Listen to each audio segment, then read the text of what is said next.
Ny charte routière dia mametaka fa ny ministère des travaux publics no misanana resaka lalana rehetra eto Madagasikara dia indrindra route nationale dia ny fatantsika moa fa ny route communale sy ny route provinciale dia izy ihany no misanana azy zany hoe ny province sy ny commune kanefa ny anaty fahasahiranana ny commune rehetra eto Madagasikara fatozintsika fa rehefa nandray reny solombavam-bahoaka reny ny tenanay dia mitaraina daholo ny solombavam-bahoaka satria mitondra ny tatitra avy any amin'ny ben'ny tanàna rehetra izay mijaly amin'ny resaka lalana ka manoloana an'izao zavatra zao dia sorana ny syndicat-ny BTP nanao an'ity zavatra dia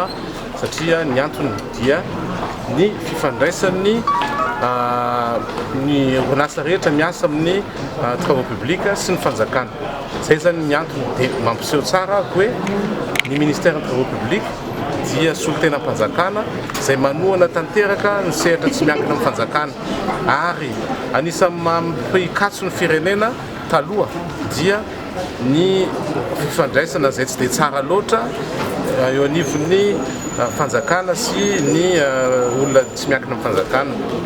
Inona ny antony satria toe-tsaina entina miasa dia ohatran'ny toe-tsaina tsy mety. Taloha ny toe-tsaina entina dia laharam-pahamehana resaka voninahitra resaka tsy haiko zavatra hafa tahaka ny hoe ny avantage personnel nijerevana fa ny anay indray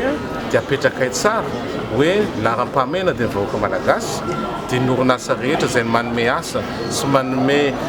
arena ho an'ny malagasy zany laharam-pahamehana ka tonga eto izay maneho an'izany dia ohatran'ny hoe amin'ny olona sasany hoe efa niverimberina teto ka io tsy olana mihitsy satria anatin'le asa mihitsy miaino anazy dia teo zao naino zavatra maromaro misy anankiray zao teo mamoaka hoe ty teknika vaovao amin'ny fanamboaran-dalana izy orinasa anankiray nanaovana interview misy tamin'ny standony teo misy olona anankiray hoe zay ozy izy tianao bâtiment marobe kanefany ohatrany mbola misy sakatsakana amin'ny lafiny ohatra hoe ny TVA tsy remboursé ny fanjakana tsara ny TVA tsy remboursé ny fanjakana tsara ny revenu propre de l'État tsy voapayé dia iny zany karazana andraikitra ny fanjakana tsy vita amin'ny fanjakana dia zaho zany hitondra an'izany any amin'ny conseil de gouvernement hoe RPI ny anaran'le izy revenu propre interne io zany rehefa mahazo financement tsika avy amin'ny efa mpamatsy vola iraisam-pirenena dia tsy maintsy mandohan'io RPI io dia efa n'io tsy voaloha foana dia lasa midangana be le izy efa jerevana zany ny orinasa be dia be le mi-exposé ao manana problème an'izay RPI zay daholo dia io zany vola rehefa mahazo fanampiana zany tsika avy any ivelany dia mila mandotsaka vola kely ohatra atsika zao anao route nationale numéro 9 ary za hitondra mpanao gazety mihitsy akany Tuleara satria tomboka io lalana io mitetina amin'ny 45 millions de dollars fa tsika fanjakana malagasy mila miverser 4 milliards d'ariary eo amin'ny 20 milliards de francs malagasy dia nefany io zany so ihany moa ministre des finances niresahana dia filoham-pirenena efa mahafantatra an'io koa dia milamina zany io fa ny manaraka sy no avy zany tokony hoe tonga dia mandray ny andraikitra ny fanjakana zany dia za zany anisan'ny tsy maintsy miaro an'izay sehatra ataontsika hoe laminasa mba fitezan'ny zavatra rehetra. Hitanareo angamba ny teny filoham-pirenena ny teny izy hoe ny andraikitry ny ministre ny TP dia tsisy asorana aminy dia voapetraka tsara zay tsy afaka manao commentaire mihoatra an'izay fa za ty fihavanana olom-pihavanana ary misy solidarité gouvernementale ary tsy ho hitanareo ivoana amin'izay zavatra izay mihitsy anjaran'olona mijery fa ny asako dia tsy maintsy ataoko ary mandromanalina manao anazy ary jerevanareo fa ohatrany mahafaly ny zavatra vita satria jereo tsisy tetezana tapaka tsoa zao efa teo izy tetezana anakefatra tapaka dia ny moron-tapaka zao misy anankiray tady tapaka kanefa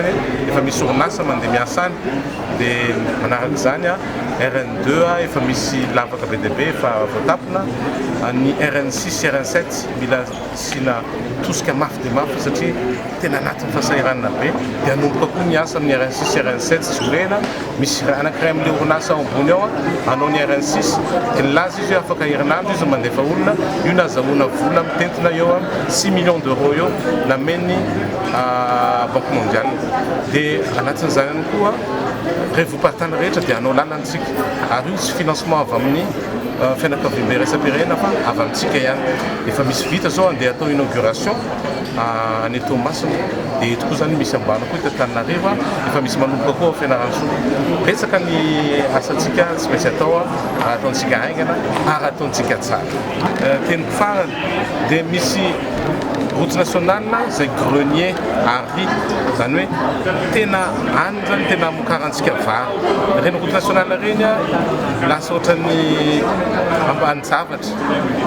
dia lasa programme an'ilay zany tsy programme amin'ity taona ity. Anatin'izany Ambatondrazaka, zany hoe Vodiala Marivoay 98 km izy io, eo amin'ny 100 millions de dollars ny vola ilaina anatin'izany any Marivoay, lalana makany Marivoay. Anatin'izany RN 32 mandeha ny Mandritsara, vola be daholo ny ilaina fa azadino fa any be vary. Dia hitako hoe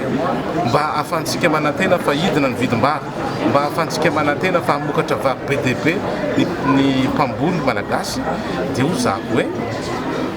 anisany anaovantsika fivoriana manokana amin'ny mpamatsy vola fa ho atsonona rao manao fivoriana manokana mihitsy zahay dia hitaky ny fampainganin-dara amin'ny fanaovana an'ireo lalana. Satria raha vao henonao ny mpamatsy vola, mety any amin'ny 2016 zany vao misy lalana manomboka ny lalana sasany vao teniko teo, mety any amin'ny 2017 ela loatra zany toko vahoaka malagasy dia mila zavatra aingana fa efa leo izy mijaly ny vahoaka malagasy noho ny ady politika milamintsika zao filoham-pirenena tiako be ny kabariny ary misaotra anazy nanome an'ity asa ty mba hahafahapo tondra ny anjara biriko ho an'ny fampandrosoa Madagasikara.